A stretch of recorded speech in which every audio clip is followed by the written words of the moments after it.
আসসালামু আলাইকুম প্রিয় শিক্ষার্থীবৃন্দু, আশা করি তোমরা সকলে ভালো আছো। আমিও আলহামদুলিল্লাহ ভালো আছি। হিসাব বিজ্ঞান দ্বিতীয় পত্রর উৎপাদন ব্যয় বিবরণীর যে ধারাবাহিকভাবে তোমাদের বিগত বছরের প্রশ্ন সমাধান করে দেখাচ্ছি, আজকে তারই অংশ হিসাবে যশোর বোর্ড 2024 সালের প্রশ্নটা তোমাদেরকে সমাধান করে দেখানোর চেষ্টা করব ইনশাআল্লাহ। তোমরা আশা করি আমার এই ক্লাসটি ধারাবাহিকভাবে করলে উপকৃত হবে। প্রিয় শিক্ষার্থীবৃন্দু, যশোর বোর্ড 2024 সালের যে কোশ্চেনটা এসেছিল তা আমি আলোচনা করতেছি। মুন ফার্নিচার কোম্পানি 2023 সালের এপ্রিল মাসে উৎপাদন সংক্রান্ত তথ্য নিম্নরূপ।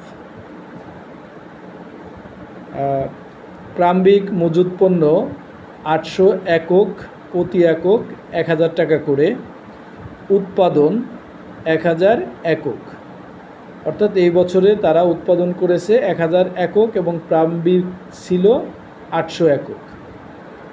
বিক্রয় করেছে 1500 একক আর প্রতি একক বিক্রয় করেছে 4000 টাকা করে। প্রত্যক্ষ মাল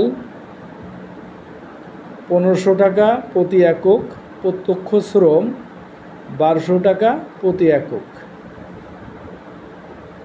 কারখানা উপরিব্যয় প্রত্যক্ষ শ্রমের 75%, প্রশাসনিক উপরিব্যয় উৎপাদন ব্যয়ের 25%। বিক্রয় খরচ দেওয়া আছে 75,000 টাকা। এখানে আমাদের করতে বলা হয়েছে মুখ্য ব্যয় নির্ণয় করো, বিক্রিত পণ্যের ব্যয় নির্ণয় করো, আর গতে বলা হয়েছে একটি আয় বিবরণী নির্ণয় করো। প্রিয় শিক্ষার্থীবৃন্দু, এখন আমি তোমাদের প্রশ্নটা সমাধান কিভাবে করা হয়েছে সেটা নিয়ে আলোচনা করছি। মুখ্য ব্যয়, আমরা জানি মুখ্য ব্যয় মানে হচ্ছে প্রত্যক্ষ খরচ। সকল প্রকার প্রত্যক্ষ খরচের সমষ্টিকে বলা হয় মুখ্য ব্যয়। আমরা কোশ্চেনে দেখতে পেলাম প্রত্যক্ষ মাল প্রতি একক 1000 টাকা।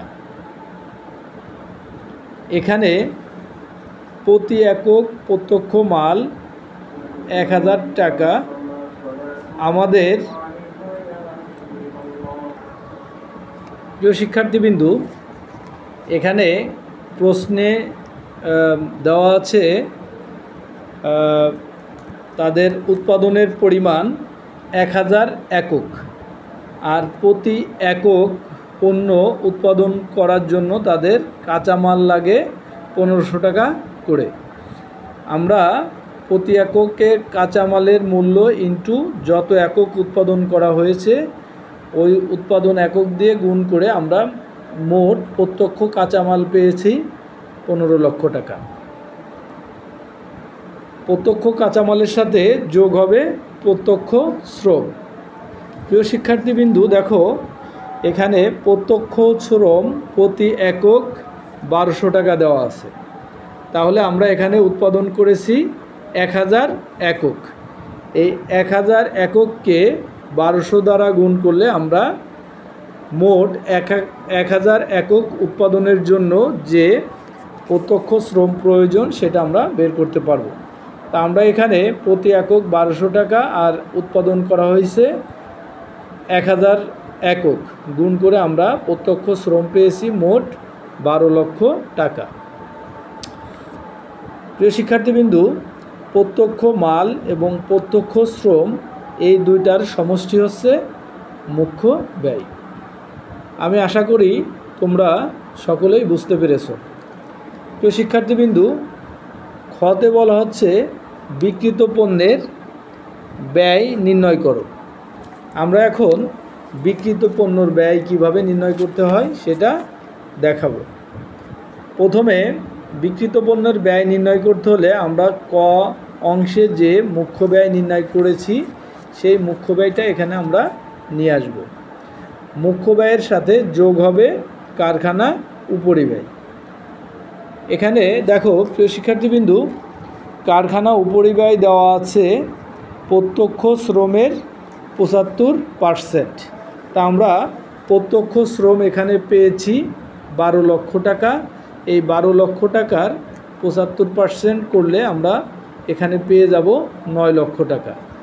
মুখ্য ব্যয়ের সাথে কারখানা উপরিব্যয় যোগ করলে যে ফলাফলটা পাওয়া যায় সেটাকে বলা হয় উৎপাদন ব্যয়। আর এই উৎপাদন ব্যয়ের সাথে প্রারম্ভিক মজুত পণ্য যোগ করতে হয় এবং সমাপনী মজুত পণ্য বিয়োগ করতে হয়। বিয়োগ করলে যে ফলাফলটা পাওয়া যায় সেটাকে বলা হয় বিক্রিত পণ্যের ব্যয়। প্রিয় শিক্ষার্থীবৃন্দু, তোমরা দেখো আমাদের প্রশ্নে প্রারম্ভিক মজুত দেওয়া আছে 800 একক আর প্রতি এককের ব্যয় ছিল 1000 টাকা। তো এখানে আমরা প্রতি এককের ব্যয় 1000 টাকা গুণ 800 একক দিয়ে আমরা প্রারম্ভিক মজুদের মূল্য পেয়েছি 8 লক্ষ টাকা। এটা থেকে বাদ হবে সমাপনী মজুত পণ্য। প্রিয় শিক্ষার্থীবৃন্দু, আমাদের এখানে সমাপনী মজুত পণ্য প্রশ্নের মধ্যে সরাসরিভাবে দেওয়া নাই। এখানে দেখো আমাদের প্রারম্ভিক মজুত ছিল 800 একক এবং আমরা উৎপাদন করেছি 1000 একক। তাহলে আমার টোটাল পণ্য হলো 1800 একক। এই 1800 একক থেকে আমরা বিক্রয়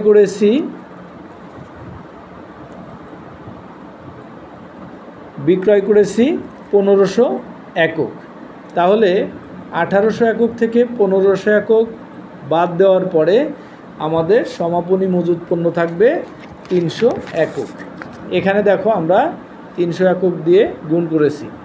আমাদের 1000 একক পণ্য উৎপাদন করতে উৎপাদন ব্যয় হয়েছে 36 লক্ষ টাকা, যেটা আমরা এখানে উৎপাদন ব্যয় নির্ণয় করেছি। এই 36 লক্ষকে আমরা যদি 1000 একক দ্বারা ভাগ করি, অর্থাৎ উৎপাদন একক দ্বারা ভাগ করি, তাহলে আমাদের একক প্রতি উৎপাদন ব্যয় পেয়ে যাব। আর একক প্রতি উৎপাদন ব্যয়কে সমাপনী মজুত একক দিয়ে গুণ করলে আমরা সমাপনী মজুত পণ্যের মূল্য পেয়ে যাব। এখানে দেখো আমরা সমাপনী মজুত পণ্যের মূল্য পেয়েছি 10,80,000 টাকা। আমি আশা করি তোমরা সমাপনী মজুত পণ্যের মূল্যটা নির্ণয় করা বুঝতে পেরেছ।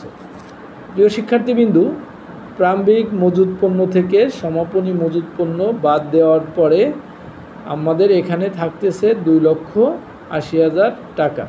উৎপাদন খরচ থেকে এই 2,80,000 টাকা মাইনাস করলে আমরা পেয়ে গিয়েছি 33,20,000 টাকা।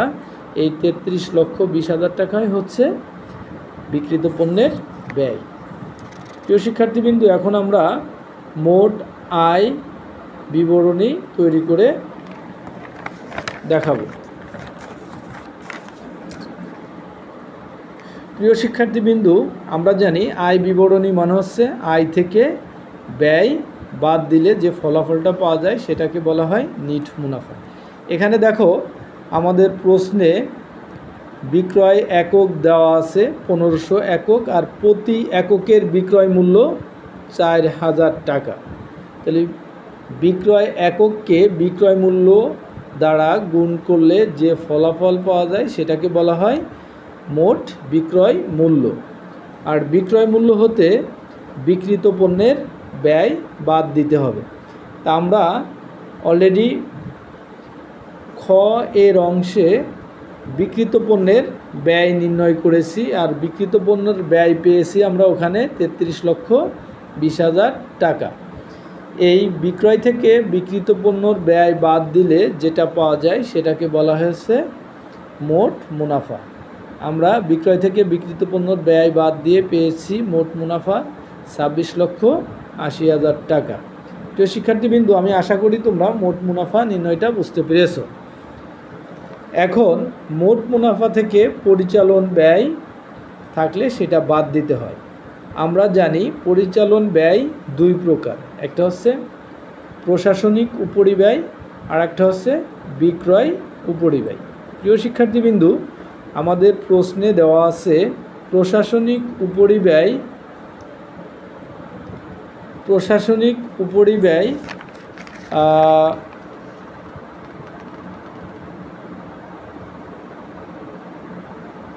উৎপাদন ব্যয়ের 25%। এখানে দেখো আমরা উৎপাদন ব্যয় পেয়েছি 36 লক্ষ টাকা। তাহলে উৎপাদন ব্যয়ের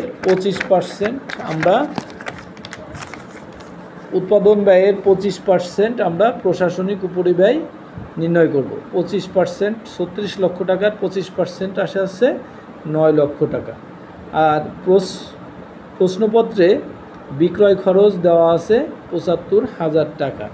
তাহলে 9 লক্ষর সাথে 75,000 টাকা যোগ করলে আমরা পেয়ে যাব 9,75,000 টাকা। আর এই 9,75,000 টাকা হচ্ছে মোট পরিচালন ব্যয়।